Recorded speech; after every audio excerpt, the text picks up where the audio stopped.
anime award goes to... それでも俺はかっこいいところを見せてください。それがお前がバレエにハマる瞬間だ。俺はまだ焼かれている真っ最中だ。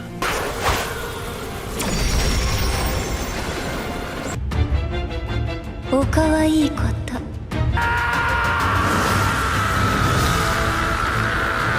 僕に花畑を出す魔法を見せてくれた。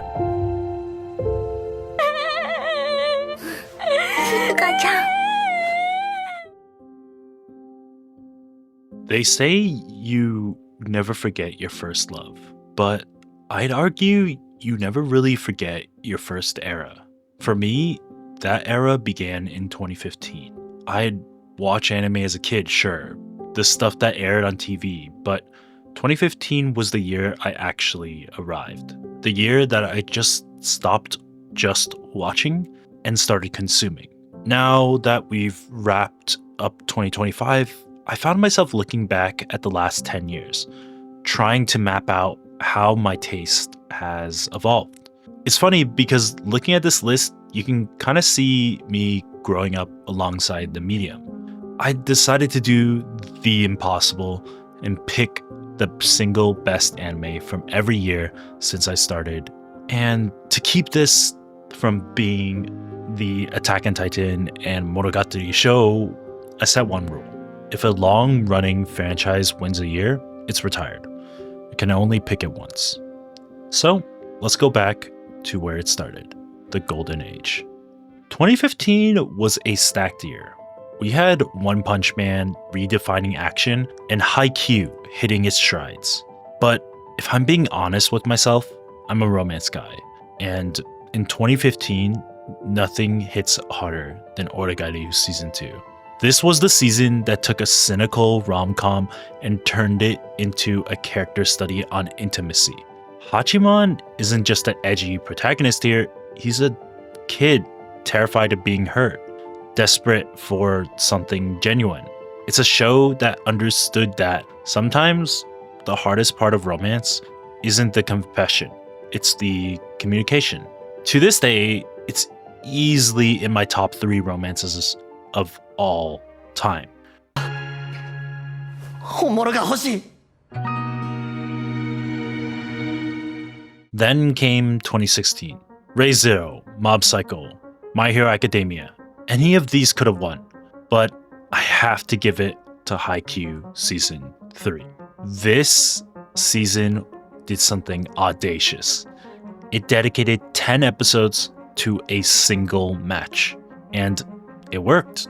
It wasn't just volleyball, it was a narrative pressure cooker.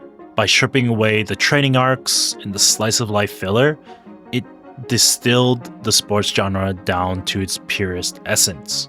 The momentum of the rally is, without hyperbole, the best sports match in anime history.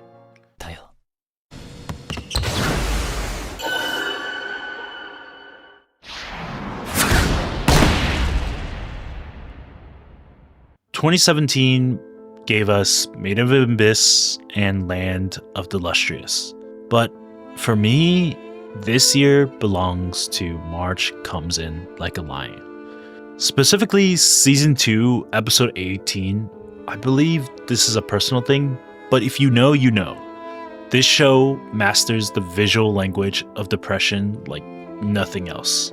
Using water and suffocation imagery is not just to be artsy, but to make you physically feel Rei's isolation. It's a masterpiece of empathy. And March Comes In Like a Lion has to be one of my favorite anime of all time, alongside Honey and Clover. Not too surprising because they're by the same author. 今日もまた火だるまになって存分に苦しんでやろうじゃないか。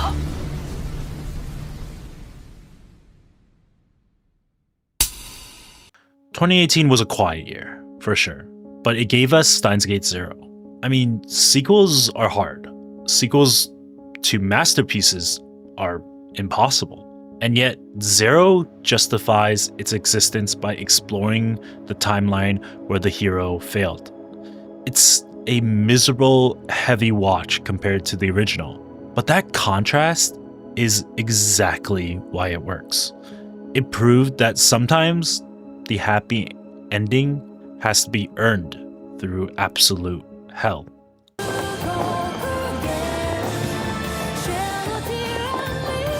待たせたな二人とも 2019 feels like the start of the modern era. And the show that defined that shift was Kaguya-sama, Love is War. Before this, rom-coms felt stagnant. Kaguya-sama turned the genre into high-stakes battlefield. It took the psychological warfare of Death Note and applied it to teenage awkwardness. It proved that a rom-com didn't have to be cringe or repetitive. It could be the smartest, best directed show of the season. 照れてるんですかおかわいいこと。2020, the year the world stopped, but anime didn't. We had JJK blowing up, but because of my rules, I'm gonna give this year to Re:Zero Season 2. If Season 1 was about Subaru suffering physically, Season 2 was about him suffering psychologically. It deconstructed the isekai savior complex and forced him to love himself before he could save anyone else. いつか必ず私を殺しに来てね。俺が必ずお前を救ってみせる。2021 was a weird transition, but it gave us the grandfather of modern isekai, Mushoku Tensei. I know, it's controversial, but you cannot deny the production value here. It treated a fantasy world with a level of respect and detail we usually only see in feature films. It wasn't just content, it was an epic. もっといろいろ話しておきたかった。2022 brought the heavy hitters back. Attack on Titan, Chainsaw Man, Bocchi the Rock, and I have to give it to the spectacle Demon Slayer Entertainment District arc. People like to say Demon Slayer is carried by the animation, but in this arc, the animation was the story. The sheer kinetic energy of Tengen versus Gyutaro fight is something we'll be talking about for decades. It was a banger after banger, pure adrenaline put to screen.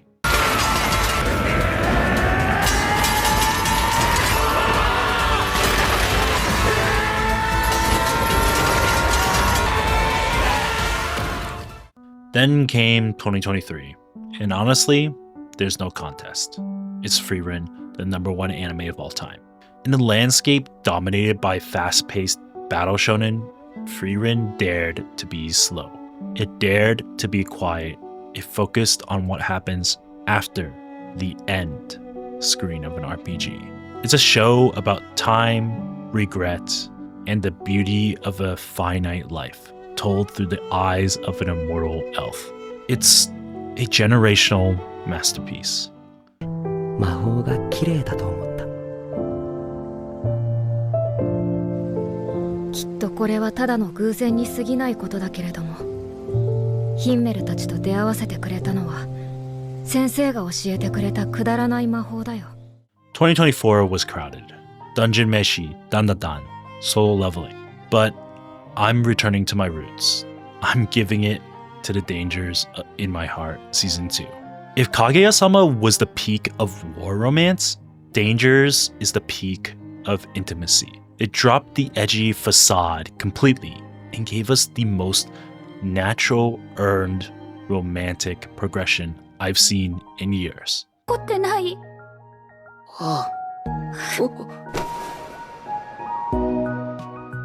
And finally, 2025. I'll be brief because I'm about to, or I already did, drop a whole video on this. But the winner is Takobi's Original Sin. Nothing else this year came close to the emotional whiplash this show delivered. It takes the mascot character trope, something usually designed to sell toys, and uses it to explore a genuinely terrifying story about happiness and morality.